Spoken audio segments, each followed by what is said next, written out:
As John stepped out of the desert, as he came to the shores of the Jordan, and he began to preach, the peoples everywhere were overwhelmed at what they heard.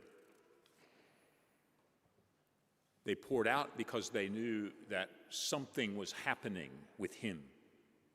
He was the beginning of something astounding. Now, when he began to speak with them, he revealed something that is hidden in the book of Genesis, first page of the Bible, the very first page. If we take time to read it, could pass over it without even noticing, and it's this: that in the first page of the Scriptures, in the description of the creation, as God is placing everything in order, he mentions that, the Scripture mentions that God places the stars and the planets and the sun. So they come up and they go down and they shift in their regular cycles and seasons, so that everyone can be confident that in the order of things there is good order. What we notice and what happens, whether we set our sights on the skies or simply watch the horizon as the days pass, it's good order. Everything in its place, and all progresses as it should. Now, this is the theme that opens the entire Scriptures. And it dominates the description of everyone's imagination from the first page on. That there is, where we were created, the promise of order and goodness. And all was created so that every part of it would mesh in its perfection.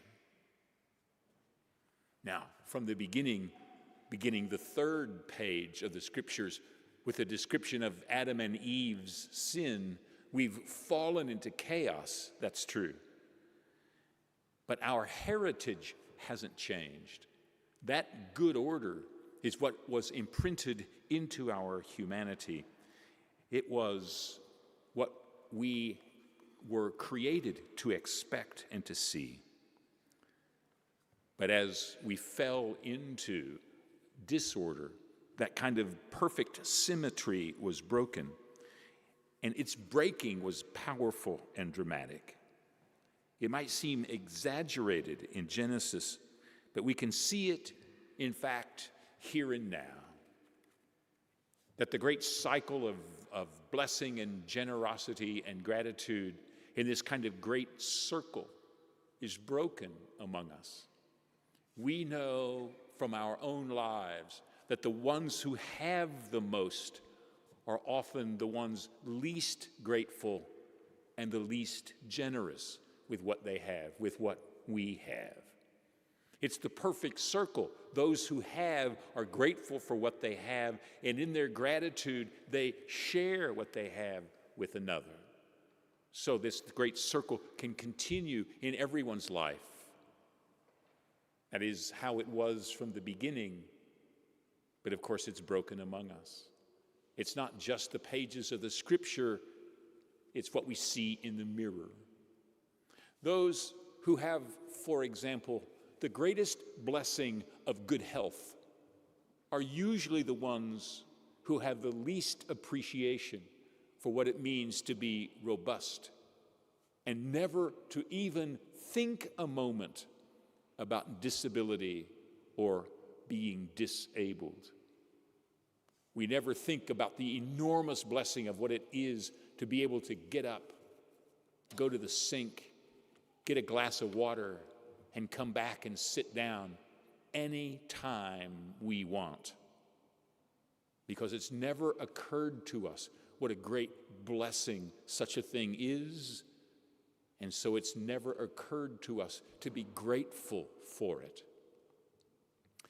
The talents we're blessed with, the system that we were born into, this country where we almost never worry about the violence that might come our way, the history that we receive. All of it simply poured on us in this great stream of blessing. We spend almost not 1 second being grateful for. The circle of blessing, gratitude, and generosity is as likely to be broken for us as for anyone. We know it's true. Now, when John the Baptist was announcing what it was that would come after him, and people poured out to listen, they asked, "What is it that we must do?"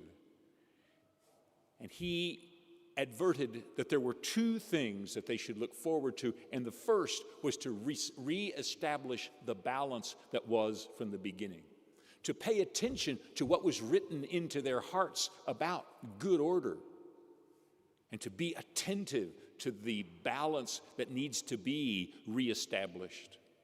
Because if there's one thing that in fact we know, if we pause to look, that sense of what the balance from the beginning should be like. The goods of the world belong to everyone, so it shouldn't be the case that there are those who are hungry and those who have too much, that those who are warm and those who suffer the cold.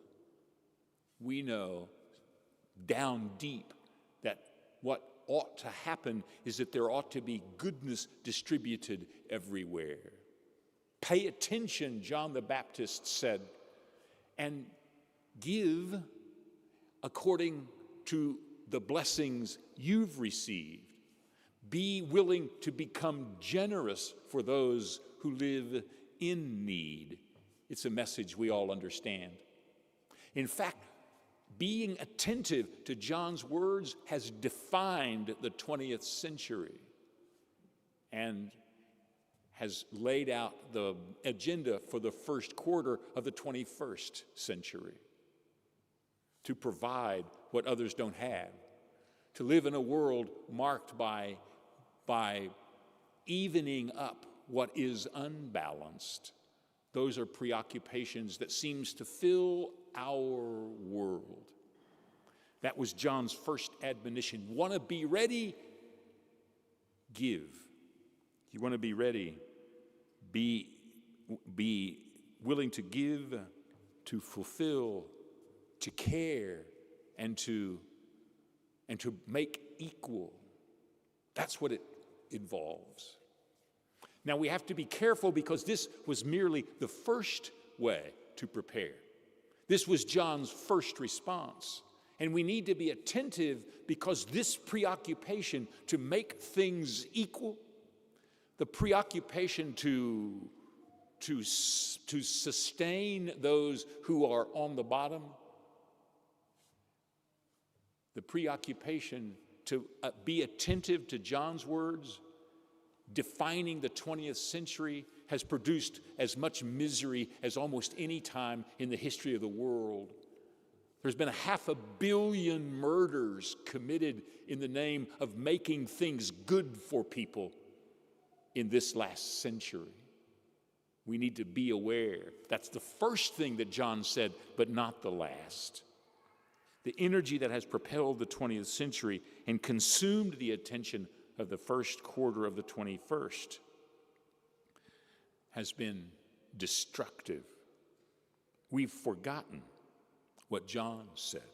For he said, when the Messiah arrives, when in fact what we're preparing for is established, then the Messiah will change everything. This is to awaken our awareness of his coming.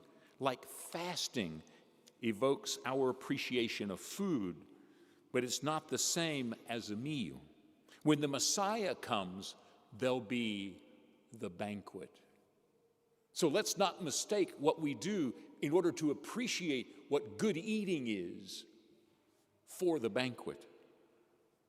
Because what the Messiah comes for is to fulfill what we're truly hungry for. In the Messiah, the response that begins as rescue ends to be called to love. What begins with tolerance is a call to gratitude. And what begins in peace is a call to brotherhood.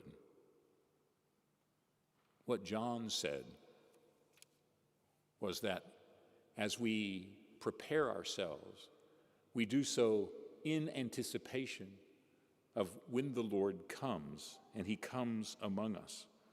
He comes in the Spirit to burn away our categories. Because in heaven, the glow of redemption, all the redeemed look alike. The saints are all together in what they experience of the Lord's goodness. That's the invitation that we receive.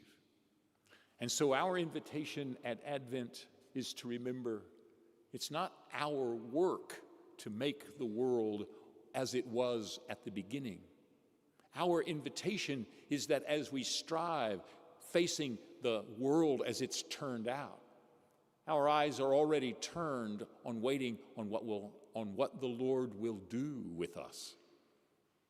And what we notice most piercingly in our world of the inequity and the unfairness, of the contrast between the dark and the light that fills our world, is in anticipation of what the Lord will do as he arrives to transform everything that we experience in all that we know. It's the invitation to know that our hearts aren't ready until they're ready to receive what the Lord wants to offer us. Because the great problem that fills our world and fills the church is to imagine that when God gets busy and begins his rescue of our lives, that he will simply amplify what's been happening among us. And so the good will somehow begin to overtake the bad, and that we'll stay away from the passions that have gotten us in trouble, and we'll more lean on the light that lights up the darkness of our lives. We continue to imagine that it'll be us times 10, all for the better. And John says, you can't imagine what the Lord will do.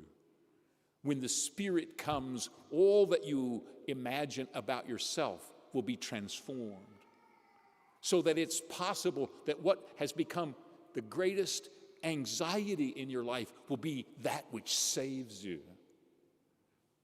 And the kind of darkness that you've stayed away from is exactly where the solution for the anxiety of your life lies. It may be the case that as the Lord comes among us, what we never imagined about ourselves is that which the Lord wants to use most of all.